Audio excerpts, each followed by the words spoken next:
Welcome to a Fresh Perspective podcast, catering to the latest in ingredient trends, consumer insights, and food news.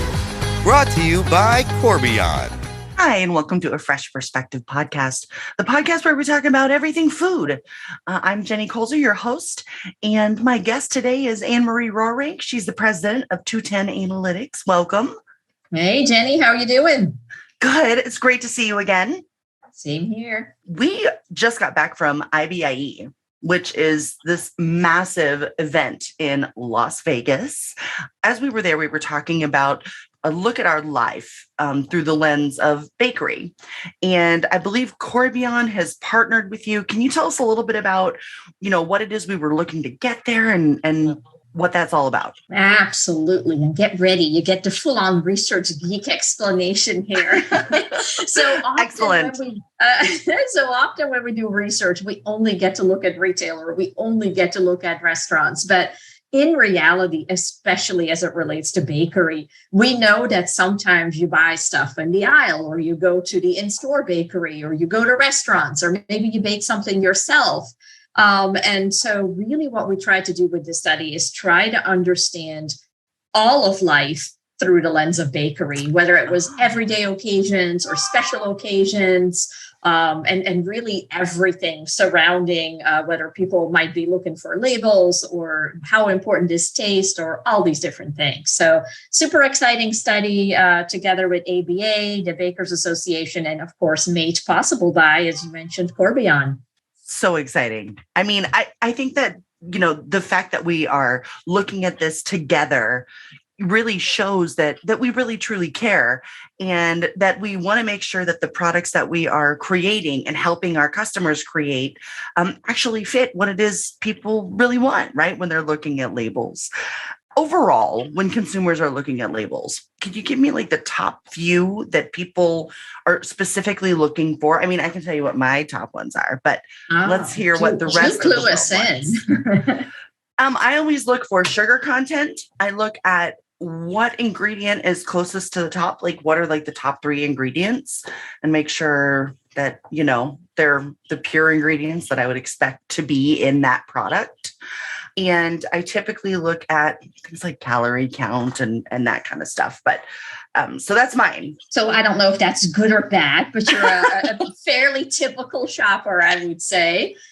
So more than anything, when it relates to bakery, the when is much more important than the where. So we often see things called out in the store that is all about baked in store, baked today. Well, the combination is really important, but shoppers put a lot of emphasis on the when. They want to make sure that their items are fresh because we all know that's when they taste the best. But as it relates to labels, you're absolutely right. We see a lot of focus on the call out, if I will say real, right? And it's sort of the same one as all natural or no artificial. They all kind of fall in that same bucket.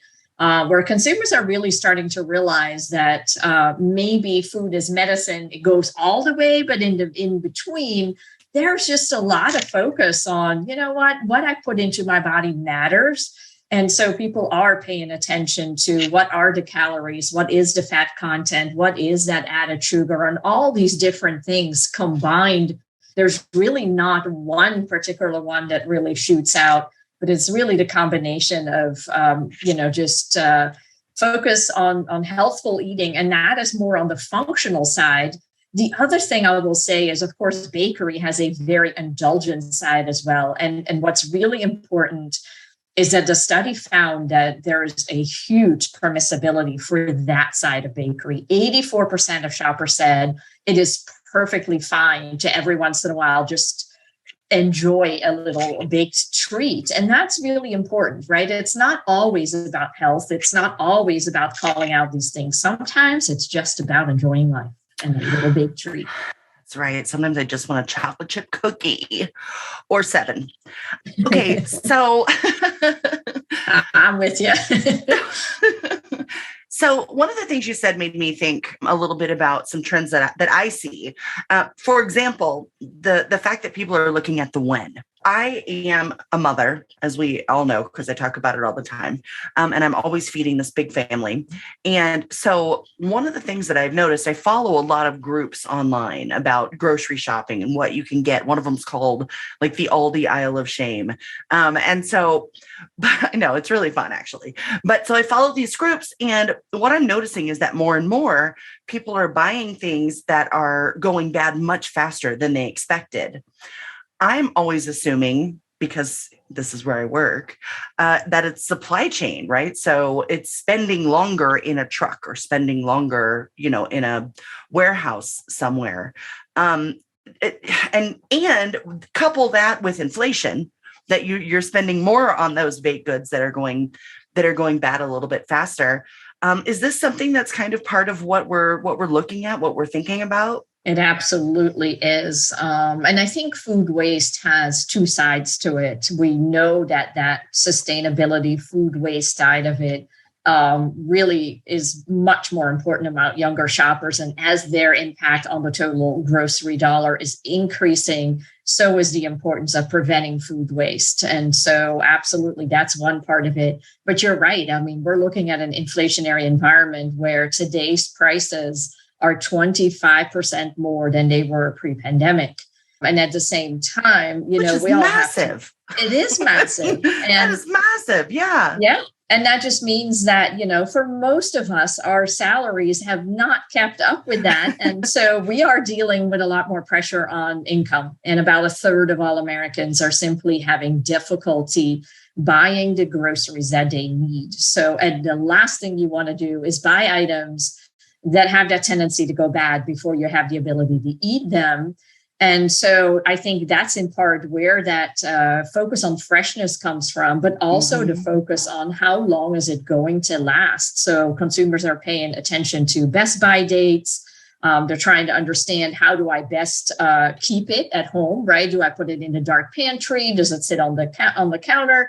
Does it go in the freezer? Like, what do I do to preserve it? Right. So I think, that whole discussion surrounding preservatives safely and where it doesn't affect taste is going to be more and more important.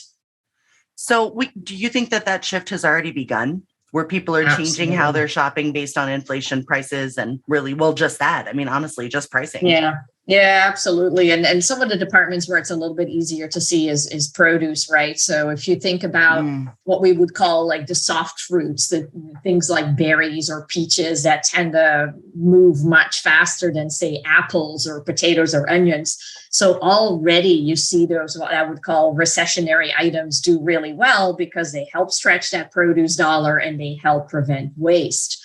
So when we dig, and in bakery, you have to dig a little bit deeper, of course, because some items are meant typically for a specific occasion or for immediate consumption. But if you look more at like the breads, the rolls, those types of things that people tend to eat over the course of several days, without a doubt, you see that focus on finding items that last a little bit longer as well. In addition to, like I mentioned, that advice on how do I prevent it from going bad, because that is money directly down the drain. And that's the consumer side of things, right? But the retailer, same exact thing. The retailer is wanting to optimize shelf life and preventing shrink on their end as well, because with, as you mentioned, the supply chain issues, the last thing we want to do is toss out items because they have reached a sell-by date. Right. So absolutely. It's all the way around. I always wonder at the retailers, like, are they annoyed at me? Are they watching me through the cameras because I'm digging through and finding the brand newest eggs that they just put in, or the newest milk? Because, they put the oldest ones in the front, right. the FIFO. Then I'm always digging around and I think, somebody watching me going, gosh, there she goes. Probably. As soon as you come into that store, that camera is probably following you. Probably. I wouldn't be surprised anyway, what with all the children that I usually have tagging along behind me. So what is your top priority to be thinking about during inflation? So shelf life, clean. I mean, I know probably it's a combo of all, but if you had to choose one or two, are we looking at clean label more than we are shelf life? Or is shelf life just taking precedence right now because of the supply times and things like that? I wish I had an easy answer. And I think that's the hardest thing about the market right now, right? It's incredibly complex because we see the same exact family buy items that are extremely value driven, combined with items that you're like, okay, that's definitely a more premium or upscale item. And then the same exact trip. Or at the same time that you see heat and eat meat, you see people put a cut of meat in there that needs to be smoked for 8 hours. So there is no linear path to saving or to shopping right now. And I think what it comes down to is we all have to be very, very clear in our communications, very, very good in understanding what is happening with the consumer. And that's why I'm so excited about this study, because it all ends with the consumer, right? At the end of the day, you, me, all of us, all the manufacturers, all the retailers, we have the same boss. It's the consumer. And so, we have to understand where their mind is at. Unfortunately, that mind is on all over the place. But I think as long as we communicate very, very clearly on things like shelf life, on things like what else can you do with it, right? Because oftentimes the big difference between what we call a light user and a heavy user is usage occasions. A heavy user tends to figure out all these other things that they can do with the item because we all get tired of eating the same thing. Yes. And so just figuring out how can we truly fit into their lives through the lens of bakery. That's really where the name of the study came from. I think that's lovely. Like to get a look at life through the lens of bakery. This is what we're talking about. And I think it does make a huge difference. And I think, it's funny that you said, some people are shopping and they're buying, value driven items, and then they're buying more expensive, almost a luxury item. That's completely me. Because I'll think like, oh, you know what? I'm going to make pasta. I don't want to spend the money for the meat for 6 people, but I might buy like a little small thing of truffle oil and some kind of really good cheese to grate on top. And then I've elevated my 13-cent pasta dish, and my family will eat it. It tastes delicious. And I haven't, and those things don't go bad. So, the cheese does, but you scrape it off. It's cheese. It's made of mold. Well, and that's just it, right? I think a lot of people with this 40-year high inflation that doesn't seem to be coming to any end anytime soon, we all assume that it's just this drop to the bottom, right? Everybody must be looking to save, but it's not that way at all. And in fact, what we saw is bakery is a huge priority in people's lives, whether that is an everyday little indulgence or special occasions. We had a massive number of people saying that they specifically make room in their budget for an occasional baked treat. So I think regardless of all this inflation, there's going to be departments that going to have a harder time than bakery in these months. And hopefully the next year will be a little bit better, but at least for these couple months to come. I mean, that's good news for bakery, right? That people are still making room and time. And I have not stopped buying my sourdough loaves every week for loaves every week, because it for me, I can just have toast, and that's a delicious breakfast because it's sourdough. It's delicious. Well, there you go. That's your extra usage occasion versus cereal or what have you, right? And so exactly. That's really where a lot of the opportunities lie. It's really clearly communicating about shelf life, about the clean label, understanding what are some of the eating trends out there, right? We still see a lot of focus on things like plant-based, keto, low calories, low fat, just all these different things. And just really playing into those can be still a big opportunity for sales growth for bakery. Oh, man, absolutely. We'll continue this discussion on the next episode of A Fresh Perspective podcast.